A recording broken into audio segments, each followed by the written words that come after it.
You have been manipulated more often than you remember, not because you are foolish, but because the most effective control rarely feels like control while it is happening. It feels like urgency. It feels like kindness you must repay. It feels like a small exception. It feels like everyone else already agrees. It feels like a question about your memory, your loyalty, or the kind of person you believe yourself to be. There are 7 truths about how the world actually works that most people learn only after the damage is done. Once you see them, you cannot return to innocence. You will notice the deadline that exists only to prevent thought, the favor that quietly becomes a debt, the authority costume hiding weak evidence, the cycle of warmth and punishment that keeps you waiting for the good version of someone to return. Machiavelli studied power in an age of conspiracies, mercenary armies, unstable alliances, and rulers who spoke about virtue while acting from necessity. He did not invent manipulation, and his work should not be treated as a manual for abusing people. Its enduring value is diagnostic. He forces you to examine incentives, appearances, fear, dependency, and the distance between what people say and what their actions make possible. Modern psychology has identified many mechanisms that fit this diagnostic spirit. Robert Cialdini's research and synthesis on influence describe principles such as reciprocity, commitment, social proof, authority, scarcity, liking, and unity. Experimental research on conformity, obedience, coercive control, and gaslighting shows how context can alter judgment without removing personal agency. These findings do not mean every persuasion attempt is sinister. Persuasion is part of human cooperation. Manipulation begins when another person hides the real cost, blocks informed choice, or uses your psychological needs against your interests. Today, you will learn 7 truths that make manipulation easier to detect before it becomes a pattern. Do not use them to control others. Use them to recover the pause in which free choice becomes possible. Before we begin, write this in the comments. I do not confuse pressure with truth. The first shift is urgency is often manufactured to disable comparison. The first truth is that urgency is not merely a description of time. It can be a weapon against judgment. When someone controls the clock, they can prevent you from checking alternatives, consulting another person, or allowing emotion to settle. Charles Ponzi built his famous scheme in Boston in 1920 around international postal reply coupons. He promised extraordinary returns in a short period, and early investors were paid with money from later investors rather than sustainable profits. Crowds, publicity, and rapid payouts created the appearance that hesitation was the real risk. People were not simply buying an investment, they were buying relief from the fear of missing a rare window.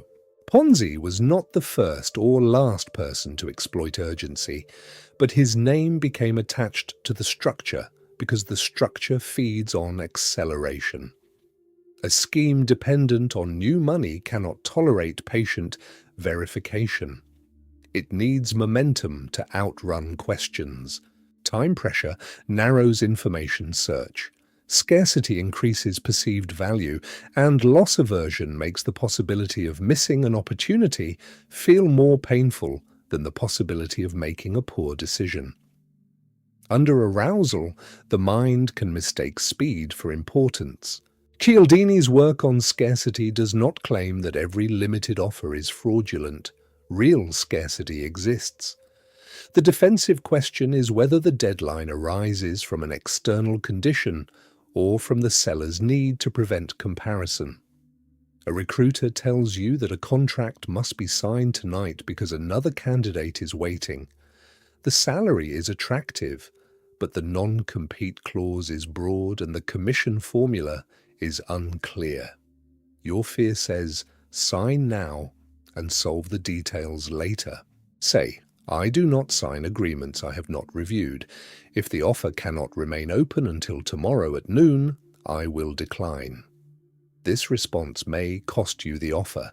That is the price of refusing a structure that requires ignorance. Most people respond to urgency by trying to think faster.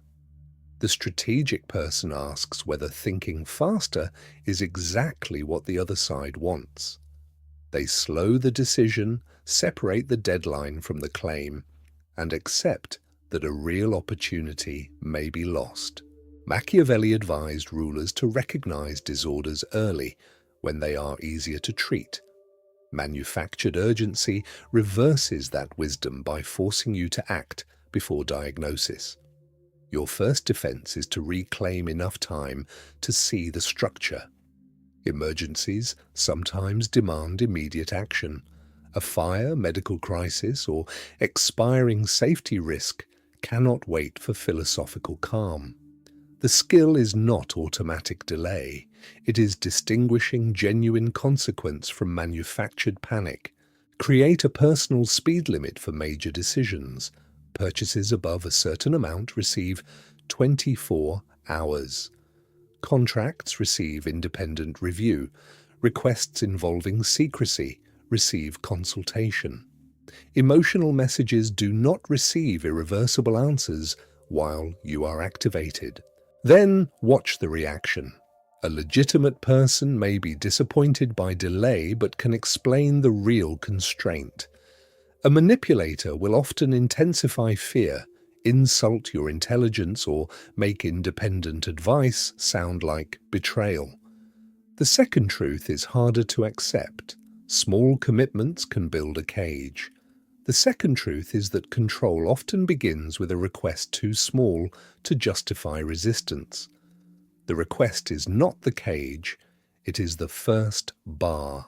Commitment and consistency are valuable because they make cooperation possible.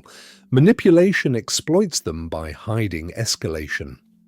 The person does not ask whether the larger request is good, they ask whether refusal would make them inconsistent, selfish, or disloyal. The trap becomes stronger when the first commitment is public, voluntary, or identity-laden. Once you have said, I am the kind of person who always helps family, a manipulator can attach almost any demand to that identity. In the 1960s, psychologists Jonathan Friedman and Scott Fraser studied what became known as the foot-in-the-door effect. In one experiment, homeowners who had previously agreed to a small request were later more likely to accept a much larger request, including the placement of a large, unattractive sign related to safe driving in their yard. The effect has been replicated and qualified across contexts, and it is not an iron law, but it illustrates how a small act can shift self-perception. After agreeing once, a person may begin to see themselves as cooperative with the cause or relationship. The next request then feels less like a new decision and more like consistency. Machiavelli paid close attention to dependency because a power that grows unnoticed is difficult to remove later. Study the first concession with the seriousness people usually reserve for the final demand. A co-worker asks you to cover one small task. Then they ask you to finish a section because you already understand the project.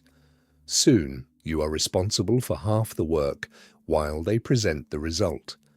Each step seems too small to fight, but the cumulative transfer is enormous. Say, I can help with this one task, but ownership of the project remains with you, and I will not take additional sections. Put the boundary at the beginning, when the social cost is lowest. Most people evaluate each request in isolation. The strategic person studies the sequence. They ask what the current yes makes easier to request next. Review repeating requests as a chain, not as isolated events. What was the first exception? How has the burden changed? What identity is being used to keep you consistent? Give yourself permission to say, I agreed to the earlier request. I am not agreeing to this one. Consistency should serve values, not trap you inside a precedent created under different information. Healthy relationships also grow through small commitments. Trust is built gradually. The warning sign is not escalation alone. It is escalation without transparent consent, reciprocal burden, or freedom to refuse. Before we continue, write this: a small yes does not own my future. The third discipline is authority can borrow credibility it has not earned. The third truth is that symbols of expertise can make weak claims feel strong. A title, uniform, confident tone, or famous institution can substitute for evidence in the first seconds of judgment. An online personality claims a supplement can cure several unrelated conditions. They wear a white coat, cite a laboratory, and display testimonials. Instead of arguing with the aesthetic, check whether the claim is supported by controlled research, whether the dosage is defined, whether conflicts of interest are disclosed, and whether the product is being sold by the person making the claim. In the workplace, a senior executive may demand an unsafe shortcut. You can say, I understand the deadline. The compliance requirement still applies, and I need the exception documented by the responsible authority. Status has now been separated from responsibility. Most people ask, is this person impressive? The strategic person asks, impressive in what domain, according to what evidence, and accountable to whom? Machiavelli wrote that the first method for estimating a ruler's intelligence is to examine the people around him. He understood that authority is partly relational. Judge not only the title, but the quality of the counsel, evidence, and accountability surrounding it. Stanley Milgram's obedience experiments at Yale in the early 1960s are often summarized as proof that ordinary people blindly obey authority. The actual history is more complicated. Participants believed they were taking part in a learning study and were instructed to administer escalating electric shocks to another person who was an actor. In the best-known condition, a substantial majority continued to the maximum labeled voltage. Later scholarship has challenged simplistic interpretations, emphasizing variation across conditions, participant resistance, identification with the scientific mission, and the role of the experimenter's prompts. That complexity strengthens the defensive lesson. Authority does not operate through one mechanism. It can combine institutional prestige, gradual escalation, moral purpose, and uncertainty about responsibility. Authority is a useful shortcut when expertise is real.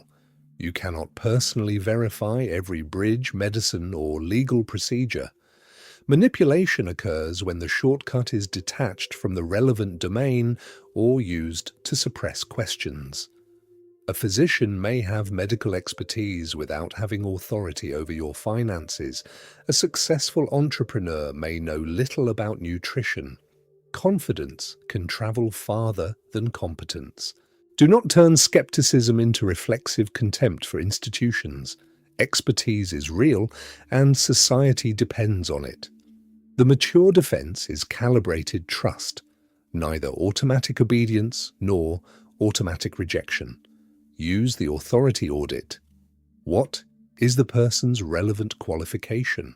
What evidence would remain if their name disappeared? Can the claim be independently checked? Is there a mechanism for correction? Real expertise survives careful questions. The fourth strategic rule is intermittent warmth can bind you more strongly than constant kindness. The fourth truth is that inconsistency can create obsession. When affection, approval, or safety arrives unpredictably, you may work harder for it than you would for a stable reward. Machiavelli understood that fear can secure compliance, but warned that hatred creates danger. In private life, affection mixed with fear is not sophisticated power. It is a warning that the relationship has stopped being free. Uncertainty increases monitoring. You replay conversations, search for the rule, and change yourself in hopes of restoring the good phase. The mind may attribute the return of affection to whatever concession immediately preceded it, even when the pattern is not truly under your control. This creates a false project. If you can become perfect enough, the warmth will become stable. The project keeps you focused on earning relief instead of evaluating the entire relationship. Behavioral research has shown that rewards delivered on variable schedules can produce persistent responding. The principle is famously associated with gambling machines, where uncertain rewards maintain repeated behavior. Human relationships are not laboratory devices, and it is dangerous to reduce attachment to one mechanism. But unpredictability can still shape attention. Research on coercive control and abusive relationships describes patterns in which intimidation, isolation, degradation, and intermittent reconciliation coexist. The return of warmth can be experienced as proof that the relationship is recoverable, even when the broader pattern remains harmful. Most people judge the relationship by its best moments. The strategic person judges the pattern by its average conditions and by what happens after boundaries are set. A partner ignores you for days after disagreement, then returns with intense affection and promises. You feel relief and avoid discussing the silence because you do not want to lose the warmth. The cycle teaches both of you that repair is unnecessary. A defensive response is not to punish them in return. It is to name the pattern during a calm period. Disappearing after conflict is not acceptable to me. If you need space, state how long and when we will resume. If the pattern continues, I will leave the relationship. Then evaluate action, not promises. Create a pattern record for relationships that leave you confused. Note respect, reliability, fear, repair, isolation, and freedom to disagree. Do not use the record to diagnose another person. Use it to protect your own memory from the emotional power of the latest high or low. Seek outside perspective when control, threats, financial restriction, stalking, or fear are present. Safety planning with qualified local support may be more important than confrontation. Everyone is inconsistent sometimes. Stress, grief, and illness affect availability.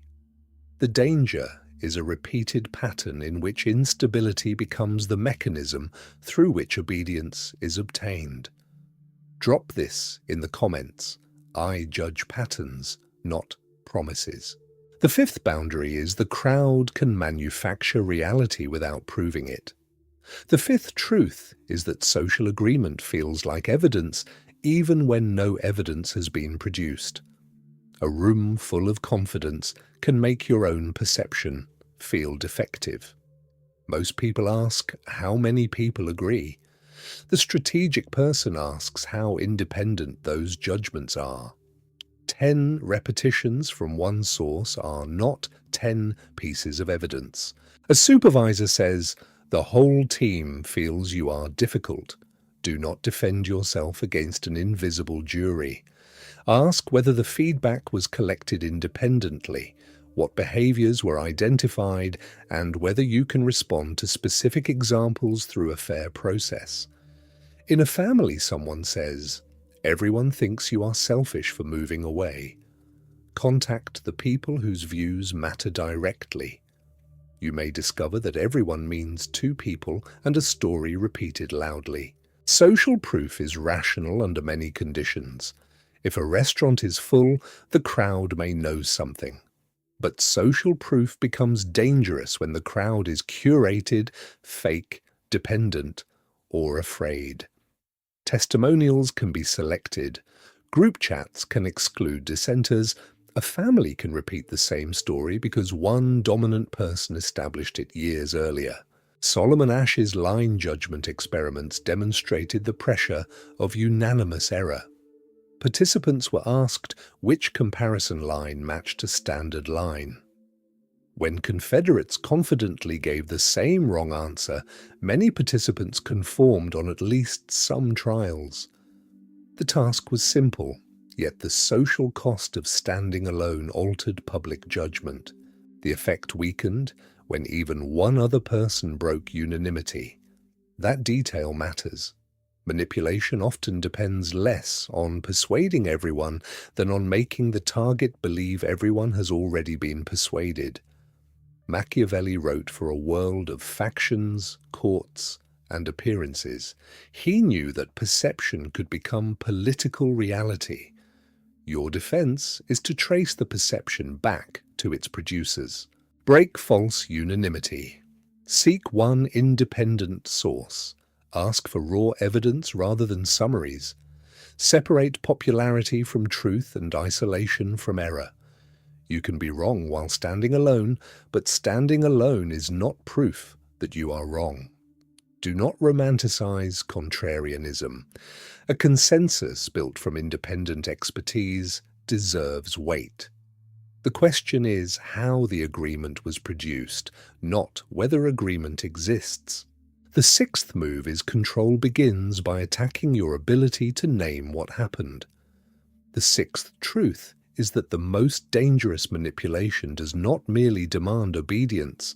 It attacks the instrument you would use to detect obedience, your confidence in memory, interpretation, and language.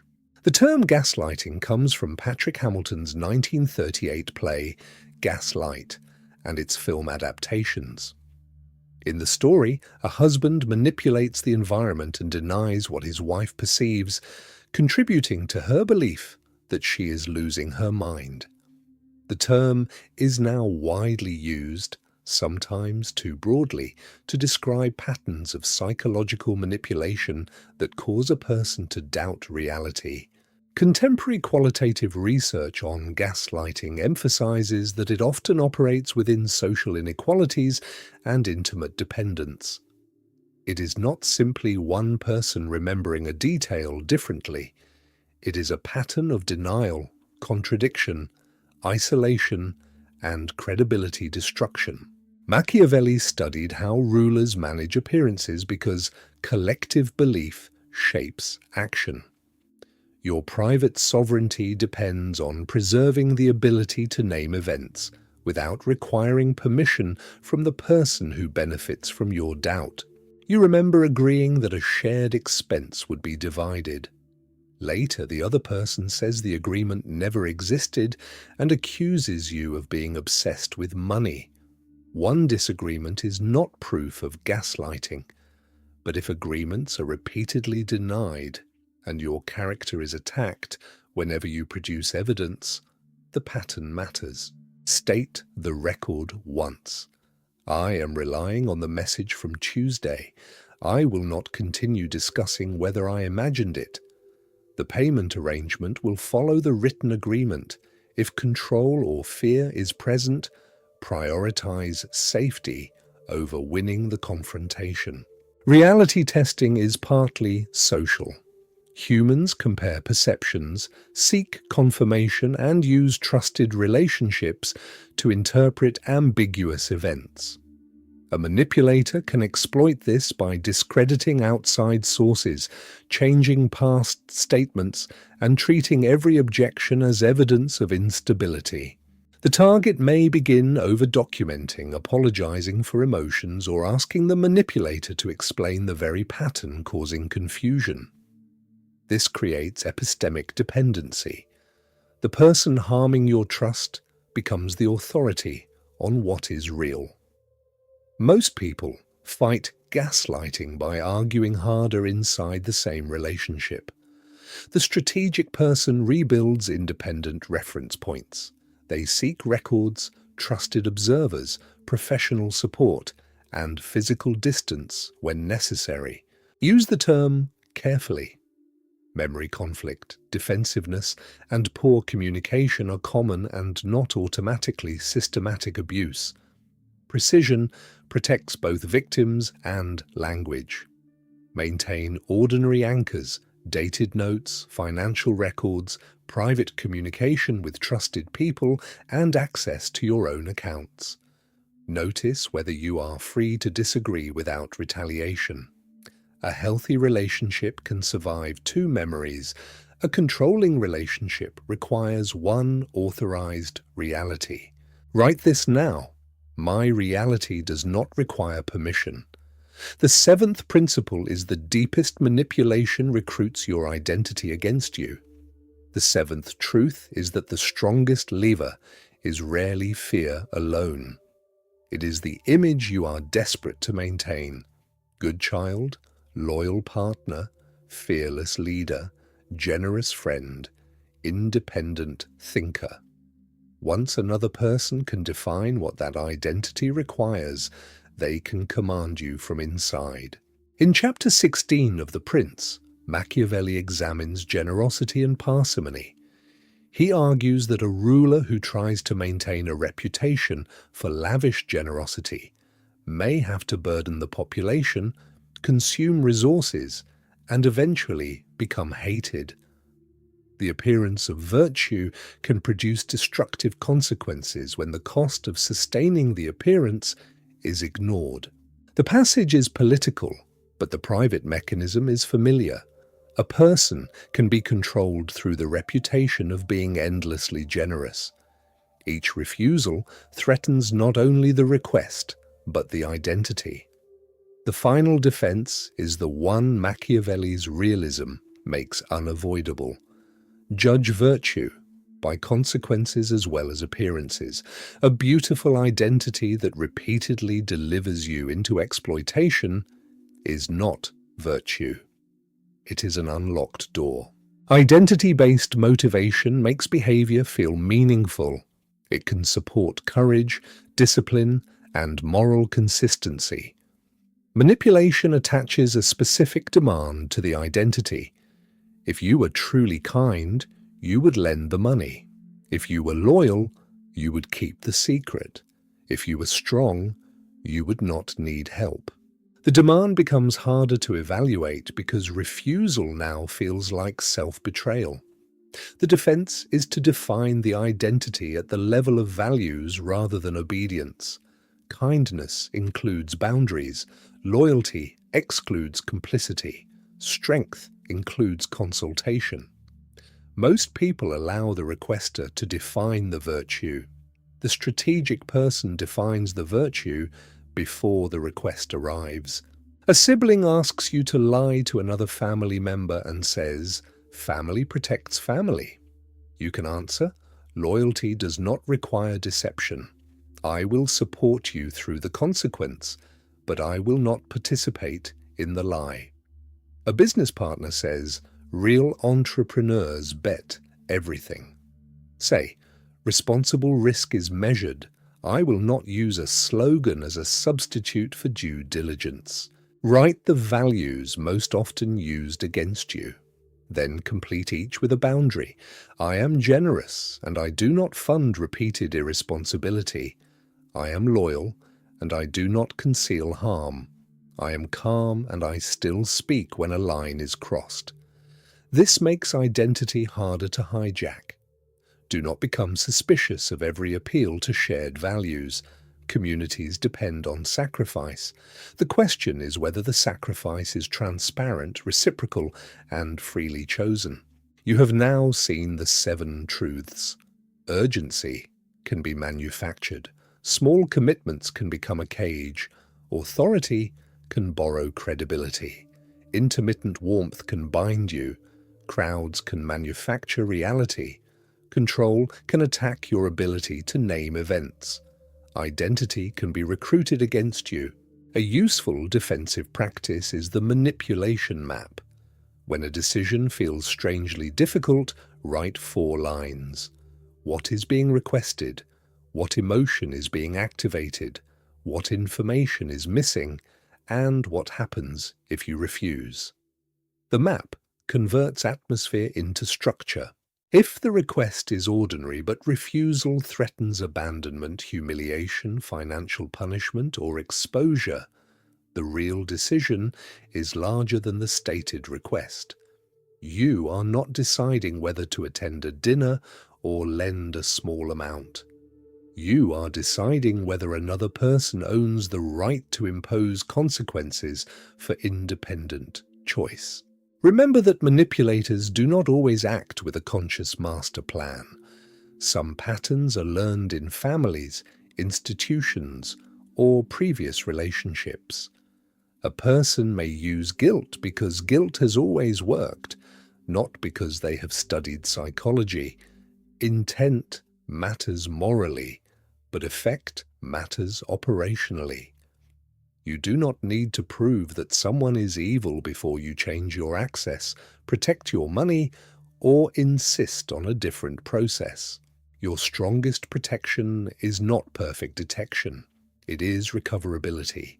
Keep independent relationships, financial access, private documents, professional skills, and the ability to seek advice.